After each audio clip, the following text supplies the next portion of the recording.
ছাত্র জনতার আন্দোলনে সোমবার রাজধানী ঢাকা রূপ নেয় জনসমুদ্রে। দেশ জুড়ে সংঘাতে অনেক মানুষের মৃত্যু হয়। তোপের মুখে শেখ হাসিনা সরকার দেশ ছাড়েন। সে তালিকা থেকে বাদ পড়েনি ঢাকার 2 সিটি কর্পোরেশনের মেয়র, প্যানেল মেয়র ও কাউন্সিলররাও। তবে এর আগে ও পরে আওয়ামী লীগের অনেক নেতাকর্মী ও প্রশাসনের কর্মকর্তারা বিদেশে পাড়ি জমান। ঢাকা উত্তর ও দক্ষিণ সিটি কর্পোরেশন সূত্রে জানা গেছে, ঢাকার 2 সিটি মেয়র, প্যানেল মেয়র ও কাউন্সিলররা লাপাত্তা। তারা অফিস করছেন না, কারণ তারা সবাই আওয়ামী লীগ সমর্থক। ফলে 2 সিটির সেবা কার্যক্রমে ভাটা পড়েছে। 2 সিটির 172 কাউন্সিলরের মধ্যে 18 জন বিএনপি পন্থী। ওই 18 জন ছাড়া অন্য কোনো কাউন্সিলর অফিস করছেন না।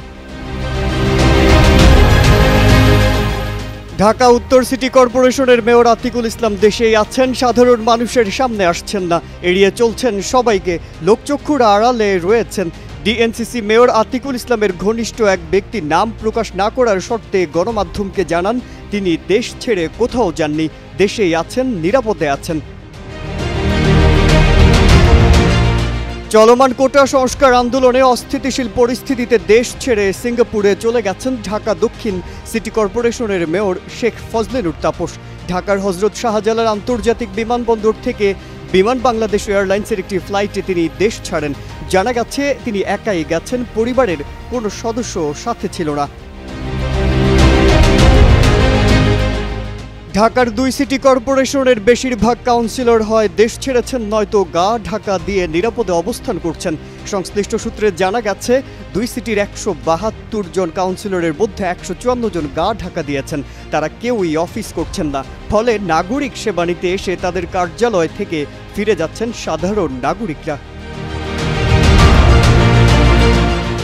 এছাড়া পরিচ্ছন্নতা কার্যক্রম ও অন্যান্য নাগরিক সেবায় ছন্দপতন ঘটেছে। তবে 2 সিটির 18 জন বিএনপি পন্থী কাউন্সিলর তাদের কার্যক্রমগুলো পরিচালনার পাশাপাশি অফিসও করছেন। সেবাগ্রহীতারা জানান, এ সময় মেয়র কাউন্সিলরদের অনুপস্থিতিতে কার্যক্রম ব্যাহত হচ্ছে। এছাড়া নাগরিক সনদ, জন্ম মৃত্যু নিবন্ধন সহ 17 ধরনের সনদ ইস্যু করার জন্য কাজ করা যাচ্ছে না।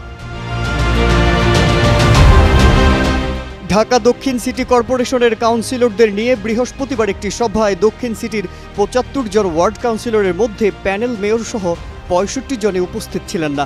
জানা গেছে, 10 জন কাউন্সিলর সভায় উপস্থিত ছিলেন। সেখানে নানা বিষয়ে আলোচনা হয়েছে বলে জানা গেছে। মাজহারুল আলম, কালের কণ্ঠ।